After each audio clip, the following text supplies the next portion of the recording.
Morning बच्चों। आज हम model of structure of plasma membrane के बारे में पढ़ेंगे।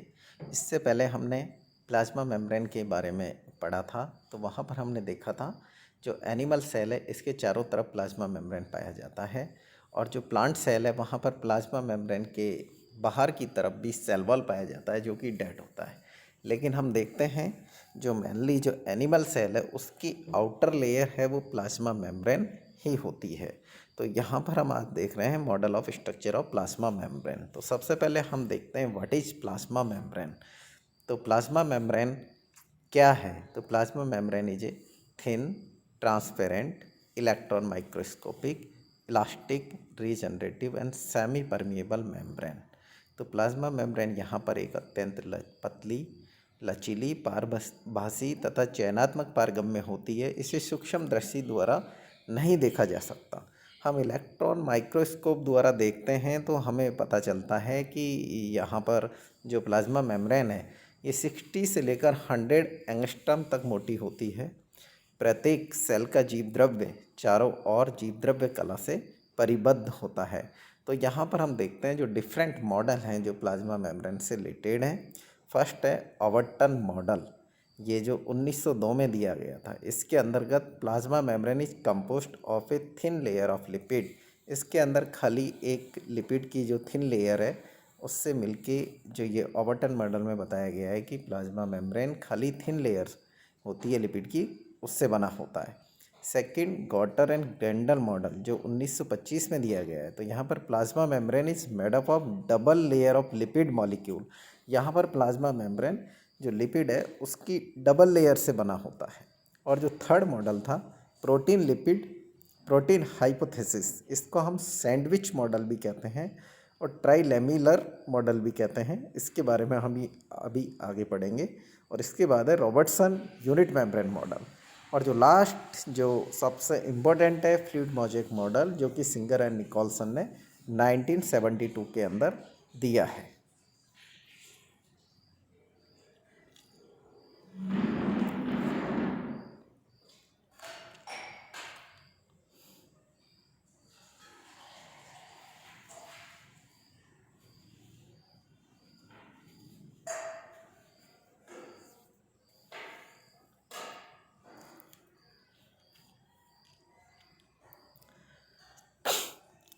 जो यहाँ पर दे रखा है ट्राइलेमिलर मॉडल या त्रिस्तरीय प्रतिरूप या सैंडविच मॉडल, जो डैनली एंड डेवसन ने 1935 में इन्होंने बताया जो प्लाज्मा झिल्ली है वो प्रोटीन तथा फॉस्फोलिपिड अणुओं से बनी एक त्रिस्तरीय कला होती है। इसमें क्या होता है, मेनली प्रोटीन होता है वो 40% होता है, फॉस्फोलिपिड 60% होता है।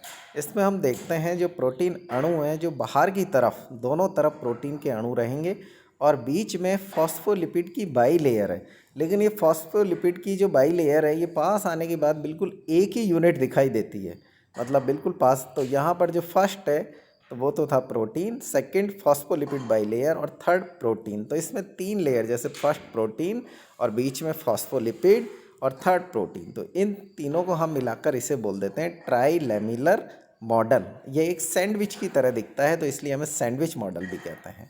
और इसके बाद है रॉबर्टसन यूनिट मेम्ब्रेन मॉडल जो 1959 में दिया गया है, 1959 के अंदर। इसके अंदर रॉबर्टसन ने इलेक्ट्रॉन माइक्रोस्कोप, एक्सरे डिफ्रैक्शन तथा रासायनिक अध्ययनों के आधार पर बताया कि जीव द्रव्य कला का यूनिट मेम्ब्रेन मॉडल इन्होंने जो प्रस्तुत किया है। इसके अंदर जो प्लाज्मा मेम्ब्रेन है वो लाइपोप्रोटीन्स की बनी होती है, जिसमें 40% लिपिड तथा 60% प्रोटीन होते हैं। मॉडल के अनुसार जो ये ट्राइलेमिलर जो त्रिपर्ती है जो ये संरचना 35 एंगस्ट्रॉम मोटी होती है। अब जो 2 ब्राहा परतें हैं वो यहाँ पर प्रोटीन की बनी होती है जो कि 20-20 एंगस्ट्रॉम मोटी होती है, और जो प्रोटीन है वो 35%, जो हम देखते हैं यहाँ पर नहीं, लिपिड जो सेंटर पोर्शन है वो 35 एंगस्ट्रॉम मोटा होता है। और यहाँ पर ये तीनों मिलकर जो हम देखते हैं 75 एंगस्ट्रॉम बन जाता है। और जो ये 2 लेयर हैं बीच की, ये दोनों बिल्कुल एक ही दिखाई देती हैं और ये इतनी पास होती हैं कि एक सिंगल दिखाई देता है। तो इसको हम बोल देते हैं यूनिट मेम्ब्रेन मॉडल। इस मॉडल में जो है कि ये जो रॉबर्टसन है ये इसके सेलेक्टिवली परमिएबल वाले करेक्टर को नहीं बता पाए। तो इसके बाद आया था फ्लूइड मोज़ेक मॉडल जो प्लाज्मा मेम्ब्रेन का है, 1972 में जो दिया था सिंगर एंड निकोलसन द्वारा। ये मॉडल सर्वाधिक मान्य तथा सबसे उपयुक्त मॉडल है। इसके अंदर हम देखते हैं जो लिपिड के अणु हैं वो सेमी फ्लूइड अवस्था में रहते हैं तथा इंटीग्रल प्रोटीन के साथ मोज़ेक सांचे में व्यवस्थित रहते हैं। क्योंकि यहाँ पर जो लिपिड है, लिपिड के अंदर जो प्रोटीन है इंटीग्रल प्रोटीन, वो इसके अंदर की तरफ रहता है, तो इसको हम गुलाब जामुन चाशनी मॉडल भी कहते हैं या फ्लूइड मोज़ेक मॉडल, क्योंकि इसमें हमें मोज़ेक जैसी संरचनाएं दिखाई देती हैं। और लिपिड परत में धसे हुए प्रोटीन, जो इंटीग्रल प्रोटीन वो 70% होता है, बाकी जो बाहर की तरफ जो प्रोटीन है, जो पेरिफेरल प्रोटीन, वो 30% होता है। तो मेनली जो हम यहाँ पर देख रहे हैं फ्लूइड मोज़ेक मॉडल, जो इसके अंदर जो बाहर वाला प्रोटीन है वो एंजाइम की तरह बिहेव करता है, और जबकि इंटीग्रल प्रोटीन है वो कैरियर का काम करते हैं। तो यहाँ पर हमने जो देखा मेनली जो ये प्लाज्मा मेम्ब्रेन है, इसमें जो लिपिड था वो अंदर की तरफ था, और ये प्रोटीन जो हम देख रहे हैं इसमें प्रोटीन पेरिफेरल प्रोटीन दोनों तरफ है, जबकि इंटीग्रल प्रोटीन इसके अंदर की तरफ धंसा हुआ है, एम्बेडेड है। तो इस मॉडल ने प्लाज्मा मेम्ब्रेन को ये बताया कि भाई सेलेक्टिवली परमिएबल मेम्ब्रेन है, ओनली सेलेक्टिव मटेरियल को ही ये आने देती है।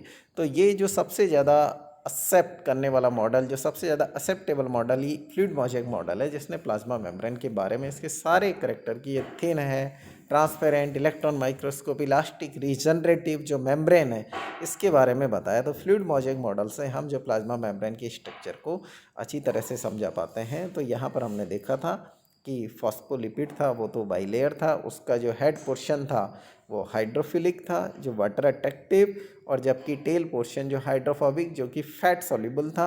और बाकी जो प्रोटीन हमें जो दो नज़र आ रहे थे, जो प्रोटीन एक पेरिफेरल प्रोटीन था और एक इंटीग्रल प्रोटीन। तो ये लाइपोप्रोटीनस मेम्ब्रेन होती है प्लाज्मा मेम्ब्रेन, जो मेनली लिपिड और प्रोटीन से मिलके बना होता है। और जो इसमें हम देखें कि कुछ ये जो यहाँ पर कुछ मतलब कि जो एक्सटर्नल तथा इंटीग्रल प्रोटीन के कुछ भाग जो फैट लेयर या लिपिड लेयर से ऊपर निकले रहते हैं, उन पर शर्करा अणुओं की श्रृंखलाएं जुड़ी रहती हैं। प्रोटीन तथा शर्करा श्रृंखलाओं के योग को हम ग्लाइकोप्रोटीन कहते हैं। तो ये कुछ एक लेयर हैं जो हम देखते हैं, और बाकी इन ग्लाइको प्रोटीन की लेयर को हम ग्लाइकोकैलिक्स कहते हैं। ग्लाइकोकैलिक्स द्वारा प्लाज्मा मेम्ब्रेन के बहुत सारे कार्यों का संपादन होता है, जैसे प्लाज्मा मेम्ब्रेन की सुरक्षा, सेफ्टी, पारगम्यता, जो परमिएबिलिटी या परासरण, ऑस्मोसिस, विसरण, डिफ्यूजन क्रियाओं का निर्धारण करना, तथा विभिन्न प्रकार की कलाओं की विशिष्टता बनाए रखना, जिसमें कोशिका आसंजन, पृथक्कीकरण तथा पुनर्योजन।